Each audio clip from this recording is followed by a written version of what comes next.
جو تن کے چلتے تھے اپنی شان و شوکت پر، شمع تک نہیں جلتی آج ان کی تربت پر۔ کیوں؟ کل جو تن کے چلتے تھے اپنی شان و شوکت پر، شمع تک نہیں جلتی آج ان کی تربت پر۔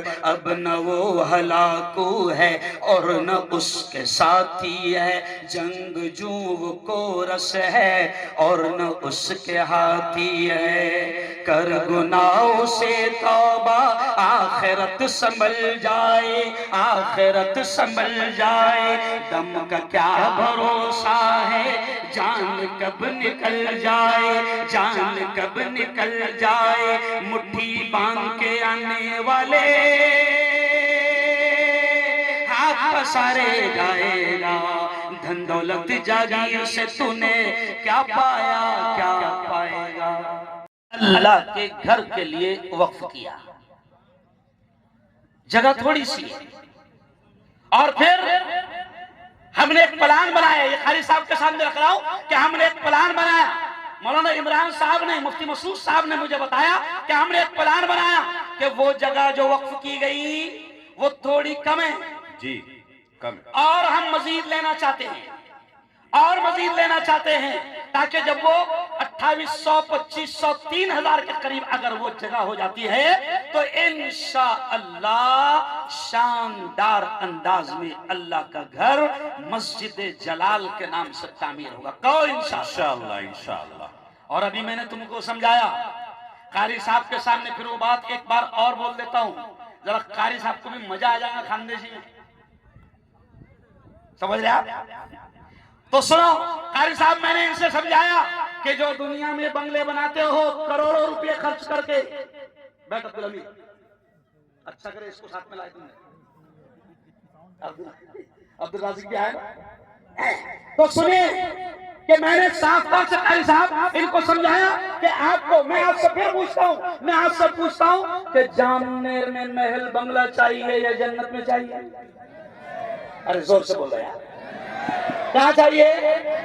اچھا جنت میں کس کس کو چاہیے ذرا دونوں آپ؟ ماشاء اللہ سبحان اللہ، ہے نا؟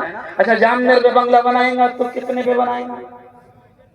2500 5000؟ تو زیادہ ہی دولت ہو گئی تو 10,000 پر بنگلہ بنائے گا جامنیر میں۔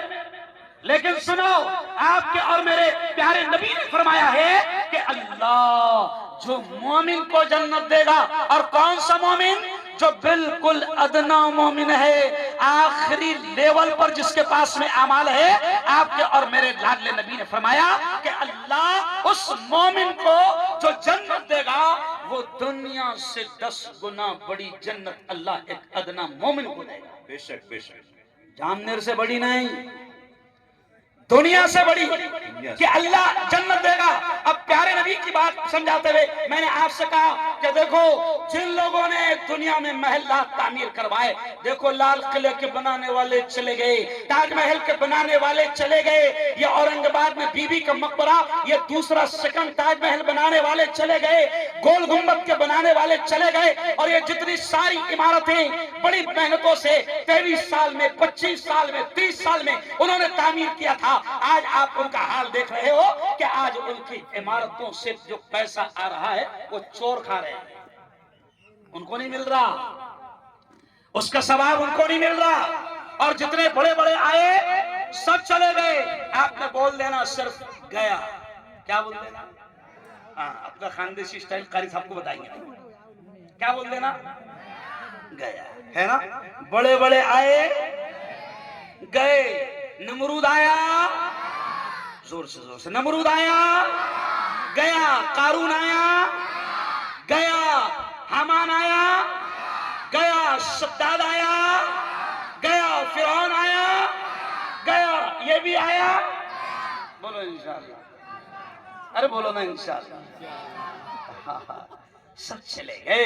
پیارے نبی نے فرمایا کہ عقل مند وہ ہے، جو ہوشیار وہ ہے جو مرنے سے پہلے مرنے کی تیاری کر لے۔ قاری صاحب آپ کے آنے کے پہلے میں نے شاندار قوالی بھی ان کو سنایا، سمجھ اور میں نے آپ کے گجرات میں سورت میں پڑھا تھا 5-7 سال پہلے، تو وہ کسی نے اتنی زبردست وائرل کرا، اور یوٹیوب والے جو ہیڈ لائن لگاتے ہیں کمال کے لگاتے ہیں، تو یوٹیوب والے نے لگایا یہ مفتی ہے یا قوال، اتنی چلی کہ اس کا چینل لاکھوں روپے کما گیا، ماشاءاللہ، کیونکہ لوگ دیکھ رہے تھے نا یہ مفتی ہے یا قوال۔ تو میں نے کہا نا کہ جنہوں نے دنیا پر پیسہ لگایا، میں نے اورنگ آباد کے ایک شیخ کا، جب میں 15 سال کی عمر میں تھا قاری صاحب، اس شیخ کا واقعہ میں نے ان کو سنایا کہ جب میں 15 سال کا تھا تو میں نے ان کو بتایا کہ اس وقت مدرسے والوں نے جمعہ کے دن ہم کو قرآن خوانی کے لیے لے کر گئے، کیونکہ سیٹھ صاحب کے بنگلے کا افتتاح تھا، قرآن خوانی دی، تو ہم لوگ گئے۔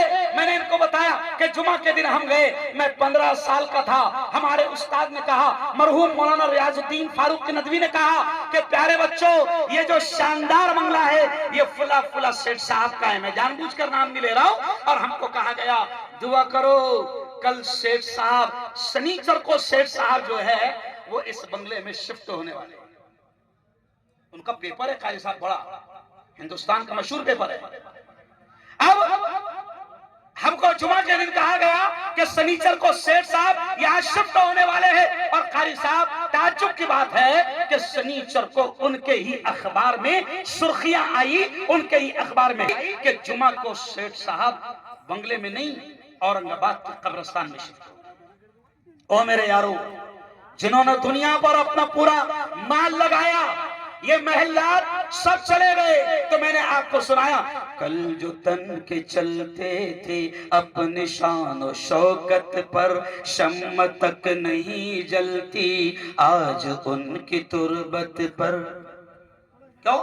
کل جو تن کے چلتے تھے اپنی شان و شوکت پر، شمع تک نہیں جلتی آج ان کی تربت پر، اب نہ وہ ہلاکو ہے اور نہ اس کے ساتھی ہے، جنگ جو وہ کورس ہے اور نہ اس کے ہاتھی ہے، کر گناہوں سے توبہ آخرت سنبھل جائے، آخرت سنبھل جائے، دم کا کیا بھروسہ ہے، جان کب نکل جائے، جان کب نکل جائے، مٹھی باندھ کے آنے والے ہاتھ پسارے جائے گا، دھن دولت جاگیر سے تو نے کیا پایا کیا پائے گا۔ دیکھو قاری صاحب نے بول دیا واہ، تو تم بھی بول دو۔ اب کل یوٹیوب والے کیسے لگائیں گے، مفتی قوالی پڑھ رہا تھا اور قاری صاحب واہ واہ کر رہے ہیں۔ کیوں؟ او میرے یارو، تم کو اپنا ہونے کے ناطے بالکل سادے انداز میں نے سمجھایا کہ پیارے نبی فرماتے ہیں عقل مند وہ ہے جو مرنے سے پہلے مرنے کی تیاری کرے، اور مرنے کی تیاری سنا کر 5 منٹ میں اپنی بات سمیٹ لوں گا کہ مرنے کی تیاری یہ ہے کہ اگر اللہ نے تم کو مال دیا ہے، اللہ نے اگر تم کو مال دیا ہے تو اس مال کو مسجدوں میں لگاؤ، مدرسوں میں لگاؤ، یتیم خانوں میں لگاؤ، بیواؤں کے لیے لگاؤ، بے سہاروں مال دیا ہے، اگر اللہ نے مال دیا ہے تو ایسے کام میں لگاؤ۔ بلکہ ایک بڑی بات میں آپ سے کہہ رہا ہوں قاری صاحب، ایک بڑی بات آپ کے سامنے قاری صاحب میں کہہ رہا ہوں کہ اگر آپ کو اللہ نے مال دیا ہے، اگر کسی ہندو بستی میں جہاں ہندو بھائی مفتی صاحب